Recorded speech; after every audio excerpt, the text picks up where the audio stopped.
د رحیمي ټک یوټیوب چینل سبسکرایب کړئ. ورسره په خوا کې د غنټۍ دغه نښان کلیک کړئ ترڅو زموږ هره نوې ویډیو تر تاسې ورسیږي. که غواړئ ستاسې د ریاضي سوالونه ستاسې تلیفون حل کړي نو دا ویډیو ستاسې لپاره ده.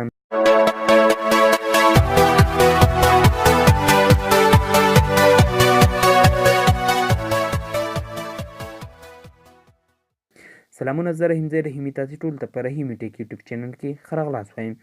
زموږ نننۍ ویډیو څنګه کولی سو هغه د ریاضي سوالونه کوم چې موږ حل کولی نه شو زموږ تلیفون یې حل کړي.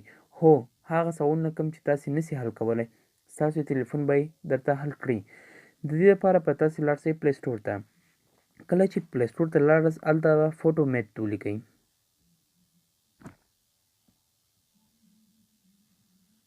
اولنی کوم اپلیکیشن چې تاسې وینئ دا به ځان سره انسټال کړئ. خپل تلیفون کې کله چې دا اپلیکیشن مو انسټال کړ رابځئ خپل اپلیکیشن ته او اپلیکیشن به خلاص کړئ.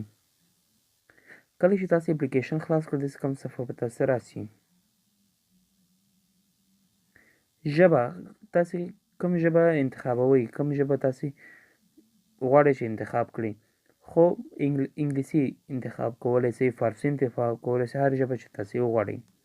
دلته تاسې طریقې ښیي چې څنګه تاسې کولی شئ. ډن. دلته به الاو وکړئ. کله چې دا تاسې الاو کړو اوس به دلته تاسې خپل سوال چې په کتابچه کې ده هغه به ورته وښیئ. لکه اوس دلته زه سوال لیکم.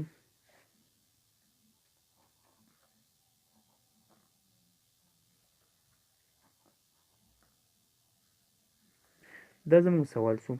اوس دا ګورئ تاسې به راوړئ سوال ته به ونیسئ. جواب تاسې راغی 5x. اوس تاسې انتخاب کړئ. دلته اوس تاسې ته ښیي پوره طریقه. دلته تاسې ته د سوال حل کېدلو پوره طریقه ښیي چې څنګه سوال حل سو. دغه رنګ تاسې نور سوالونه هم ورباندې حلولی شئ. لکه زه اوس بل سوال لیکم د تقسیم سوال.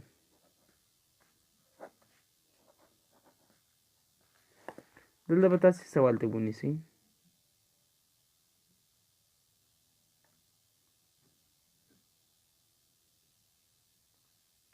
ګورئ 3.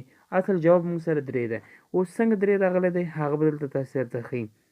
ګورئ یعنې x د x سره خلاص 9/3 پاتې سو. کله چې 9/3 پاتې سو نو 9 تقسیم د 3 3. دغه لارې تاسې کولی شئ خپل د ریاضي هغه ټول سوالونه کوم چې تاسې ته مشکل دي حل کولی شئ. که ویډیو مو خوښه شوې ویډیو در سره لایک کړئ. ویډیو د هغه نورو ملګرو سره شریک کړئ کوم چې په ریاضي کې مشکل لري.